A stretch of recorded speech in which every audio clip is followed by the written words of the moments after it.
Hello hi నమస్తే. మా space cinema లోకానికి మీ అందరికీ స్వాగతం సుస్వాగతం. మరో అద్భుతమైన చిత్రంతో ఈరోజు మీ ముందుకు వస్తున్నామండి. అలాగే ఇప్పటివరకు సినిమా లోకానికి మన మా స్పేస్ ఛానల్కి సబ్స్క్రైబ్ చేసుకునే వాళ్ళు ఎవరైనా ఉండుంటే దయచేసి సబ్స్క్రైబ్ చేసుకోండి. అలాగే మా ఈ ప్రయత్నం మీకు నచ్చినట్టయితే ఒక లైక్ని అందించడానికి మర్చిపోకండి. ఏవైనా మార్పులు చేయాల్సి ఉన్నా, మమ్మల్ని అభినందించాలనుకున్న మీ కామెంట్లు తెలియచేయండి. ఇక చిత్రం విషయానికి వస్తే, ఎంతో చారిత్రాత్మకమైన ఊరుగా పేరుగాంచినటువంటి శంబాల అనే చిత్రంతో మనకి ముందుకు వస్తున్నాడు ఆది సాయి కుమార్. తన 25వ చిత్రం ఈ అద్భుతమైన పేరు శంబాల పేరుతోటి రావడం, ఆల్రెడీ ఈ పేరుకి కల్కి సినిమాతోటి ఒక క్రేజ్ రావటం, ఈ క్రిస్మస్కి బలమైన ప్రచారంతో విడుదలకు ముందే ప్రేక్షకులందరికీ ఆసక్తి రేకెత్తించిన సినిమా శంబాలా కావటం, దీని మీద చాలా ఎక్కువ హైప్ క్రియేట్ అయిందని చెప్పాలి. మరి ఆ హైప్ తగినట్టుగా ఈ సినిమా ఉందా? 25వ సినిమా ఆది సాయి కుమార్కి హిట్ అందిస్తుందా, లేదా ఇప్పటివరకు నడిచిన సినిమాల్లానే యావరేజ్గా నడుస్తుందా అనే విషయాలు మనం ఈ రివ్యూలో తెలుసుకుందాం. ముందుగా చిత్ర తారాగణం కానీ చూసుకుంటే, నటీనటులు ఆది సాయి కుమార్, అర్చన అయ్యర్, శ్వాసికా విజయ్, మధునందన్, హర్షవర్ధన్, రవివర్మ, శివకార్తిక్ తదితరులు తమ నటనా చాతుర్యంతో అద్భుతమైన నటనను అందించారు. ఇక శ్రీచరణ్ పాకాల సంగీతం, ప్రవీణ్ సినిమాటోగ్రఫీ, శర్వన్ ఎడిటర్, యుగేందర్ ముని దర్శకత్వంతో ఈ క్రిస్మస్కి డిసెంబర్ 25వ తారీఖున ప్రేక్షకులకు ముందు వచ్చింది ఈ శంబాల అనే చిత్రం. ఈ చిత్రం కానీ చూసుకుంటే 1980వ దశకం నేపథ్యంలో సాగే కథ ఇది. 1000 ఏళ్ల చరిత్ర గల ఓ ఊరు శంబాల. అక్కడ ఆకాశం నుంచి ఓ ఉల్క పడుతుంది. అప్పటి నుంచి ఊరిలో అనూహ్యమైన సంఘటనలు జరగటం మొదలవుతాయి. అద్భుతమైన హారర్ థ్రిల్లర్గా ఈ సినిమాని తెరకందించాడు దర్శకుడు. ఉన్నట్టుండి ఎవరో ఒకరు విచిత్రంగా ప్రవర్తిస్తూ హత్యలు చేస్తారు, ఆత్మహత్యలు పూనుకుంటారు. దాంతో బండభూతం ఆవహించిందంటూ ఊరు జనం భయంతో వణికిపోతూ ఉంటారు. మూఢనమ్మకాలు రాజ్యం ఏళ్తాయి. ఆ రహస్యాల్ని ఛేదించేందుకు ప్రభుత్వం ఒక యువ శాస్త్రవేత్తని ఆ గ్రామానికి పంపిస్తుంది. ఆ యువ శాస్త్రవేత్త విక్రమే మన హీరో ఆది సాయి కుమార్. సైన్స్నే నమ్ముకొని విధులు నిర్వర్తించే విక్రమ్ ఆ ఊళ్ళో జరుగుతున్న సంఘటనల వెనుక రహస్యాల్ని ఛేదించాడా లేదా? ఆ ఊరిలో కనిపించిన దేవి, హీరోయిన్ అర్చన అయ్యర్ ఎవరు? విక్రమ్ నమ్మకన్న సైన్స్కి ఊరి చరిత్ర వెనుకున్న శాస్త్రానికి మధ్య సంఘర్షణ ఎలా సాగుతుందో తెలియాలంటే సినిమా కథలోకి వెళ్ళాల్సిందే. ఇక ఈ సినిమా ఏ విధంగా ఉందంటే, చక్కని మిస్టరీ థ్రిల్లర్. ఇప్పటివరకు మనం చూసినటువంటి హారర్ సినిమాలకి కొంచెం డిఫరెంట్ జోనర్గా అద్భుతంగా తెరకెక్కించాడని చెప్పాలి డైరెక్టర్.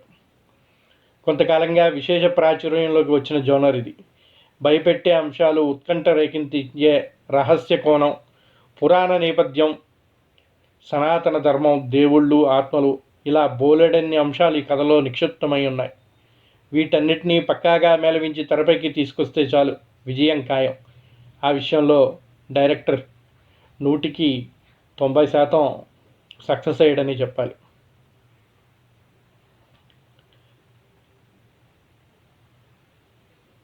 ఆ విషయం ఈ సినిమాలో మరోసారి రుజువైంది. ప్రేక్షకుడు ఒక ప్రత్యేకమైన ప్రపంచంలోకి తీసుకెళ్లటం ఈ కథలో ప్రత్యేకత. సినిమా ఆరంభమైన కొన్ని నిమిషాల్లోనే దర్శకుడు శంబాలా ప్రపంచంలో లీనం చేసేస్తాడు. ఊరు, దాని వెనక చరిత్ర, మూఢనమ్మకాలు, కథానాయకుడి రంగప్రవేశం, ఇలా సన్నివేశాలన్నీ ఆసక్తికరంగా సాగుతూ ఉంటాయి. ఊరు జనాల్లోకి బండబోతం ఆవహించిన తర్వాత కథలో అసలు సిసల ఉత్కంఠ, హారర్ కోణం మొదలవుతుంది. రవివర్మ, మీషా లక్ష్మణ్ తదితరులు పాత్రల నేపథ్యంలో సన్నివేశాలు సినిమాని మరో స్థాయికి తీసుకెళ్లాయనే చెప్పాలి. చెరుకు తోట నేపథ్యంలో సన్నివేశాలు మరింతగా భయపడతాయి. అయితే ఈ ఎపిసోడ్లో కళ్ళ ముందే అంతా జరిగిపోతున్నా కథానాయకుడి నుంచి పెద్దగా ప్రతిఘటన కనిపించదు.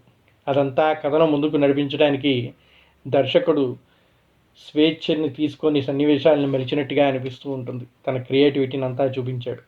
విరామానికి ముందు సినిమాల్లో ఉత్కంఠగా మరింతగా పెంచుతూ ప్రేక్షకుడి మదిలో బోలెడన్ని ప్రశ్నలు రేకెత్తించాడు డైరెక్టర్. వాటన్నిటికీ సమాధానాలు ద్వితీయార్థంలో దొరుకుతాయి.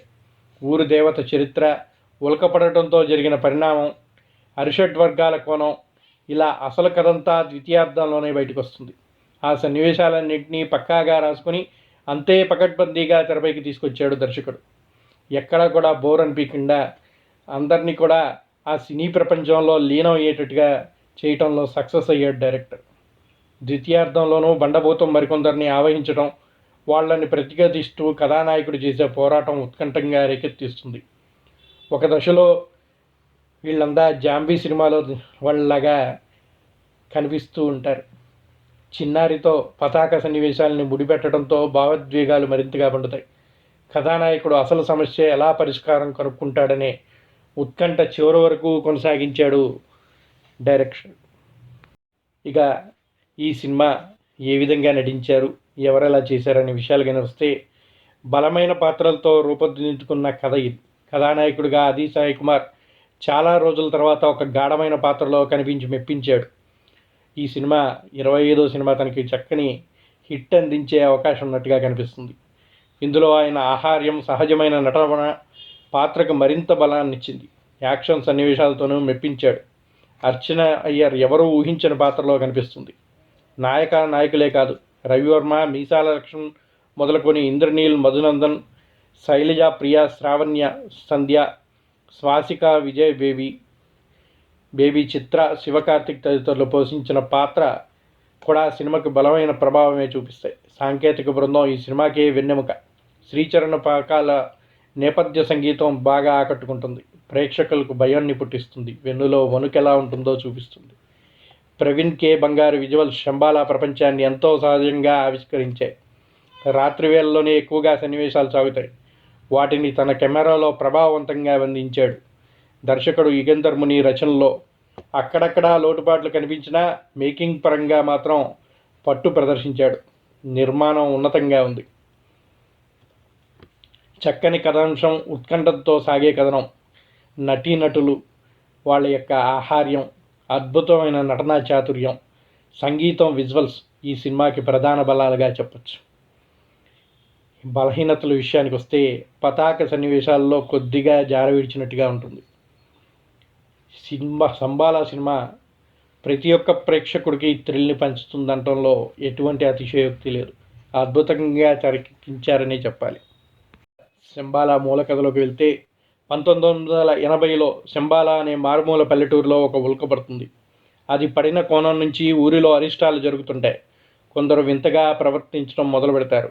ఊళ్ళో ఒక ఆవు పొదుగుని పిండితే పాలకు బదులు రక్తం వస్తుంది. ఆవుని సజీవ సమాధి చేస్తే తప్ప ఫలితం రాదని ఆ ఊరు స్వామీజీ చెప్తాడు. ఇంతకీ ఆ ఉల్కాశకం ఎర్రగా మెరుస్తూ పొగలు చిమ్ముతూ ఉంటుంది. దాన్ని టెస్ట్ చేయడానికి కేంద్ర ప్రభుత్వ శాస్త్రజ్ఞుడిగా విక్రమ్ అక్కడికి చేరతాడు. మన హీరో ఆది. అతను ప్రతిదీ సైంటిఫిక్గా మాట్లాడుతూ ఊరి జనాన్ని ఎదిరించి ఆవుని చంపకుండా అడ్డుకుంటాడు. అక్కడి నుంచి ఊర్లో అరిష్టాలు పెరిగిపోతాయి. ప్రజలు చచ్చిపోతూ ఉంటారు.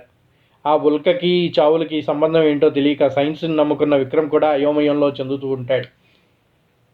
ఆ ఊరి పూజారి కూతురి దేవి అతనికి బాసటగా నిలుస్తుంది.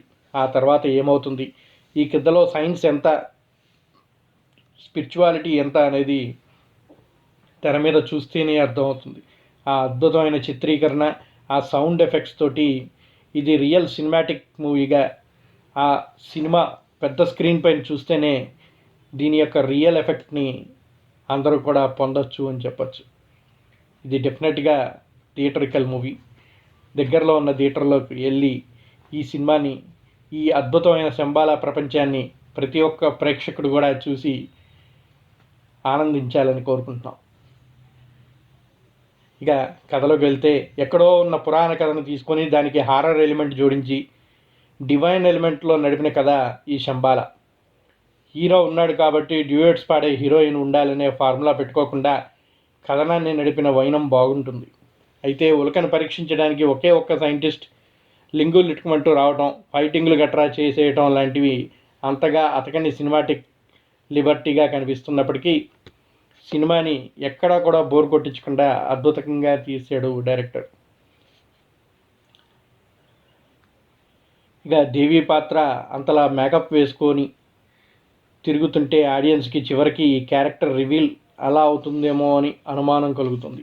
ఖచ్చితంగా అలానే అయింది. చాలా సినిమాలు చూసిన అనుభవాన్ని ఆడియన్స్కి మాత్రం ఊహించడం కష్టం కాదు. విఫలంగా చెప్తే స్పాయిలర్ అవుతుంది కనుక ఇంతవరకు మాత్రమే చెప్పడం జరుగుతుంది. ఆద్యంతం సినిమా ఒకటే లొకేషన్లో ఒకే పాయింట్ మీద నడుస్తుంది. అయినా పెద్దగా బోర్ కొట్టకుండా గ్రిప్పింగ్గా నడిపే ప్రయత్నం చేశాడు దర్శకుడు. ప్రతి మనుషులోని కామక్రోధ లోభ మోహ మదమాశ్చర్యాలు ఎంతో కొంత ఉంటాయి. కొందరికి ఎక్కువ ఉంటాయి. అలాంటి వాళ్ళని పట్టుకొని ప్రాణాలు తీసే మహమ్మారి కథ చెప్పడం బాగుంది. మనం గెలవాల్సింది మనల్ని, భూతాన్ని కాదు అనే లైన్ కానీ, చివర్లో గుడిలో గంటలు కొట్టడం వెనుకున్న విషయం కానీ చెప్పిన విధానం చాలా బాగుంటుంది. సినీ నటుల విషయానికి వస్తే ప్రథమార్థంలో రాముల పాత్ర రవివర్మ ట్రాక్ పెద్దదే ఉంది.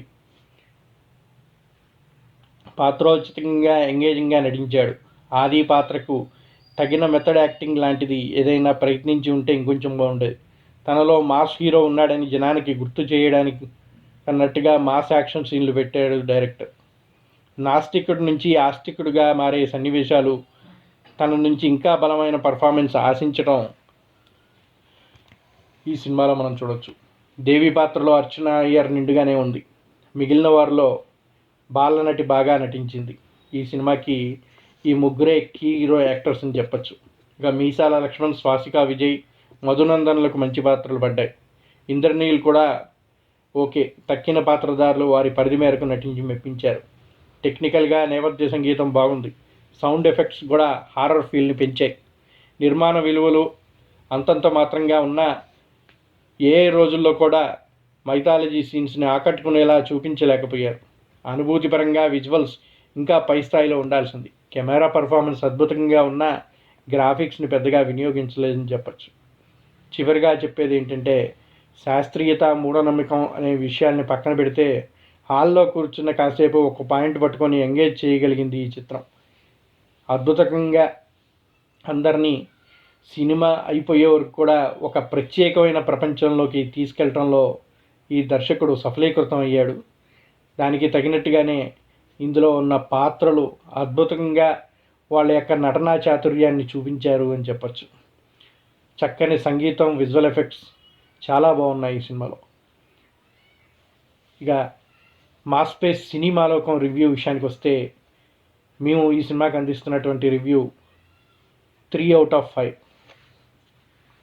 మా ఈ రివ్యూ మీకు నచ్చినట్టయితే మర్చిపోకుండా మా ఈ ఛానల్ని సబ్స్క్రైబ్ చేయండి. అలాగే మరింత మందికి చేరువయ్యేలా షేర్ చేయండి. మర్చిపోకుండా ఒక లైక్ని అందించండి. ఏమైనా సలహాలు సూచనలు ఇవ్వదలుచుకుంటే కామెంట్ బాక్స్లో తప్పకుండా మెన్షన్ చేయండి. మరో చక్కని సినిమాతో మళ్ళీ మీ ముందుకు వస్తాం. అప్పటిదాకా జై హింద్, జై భారత్.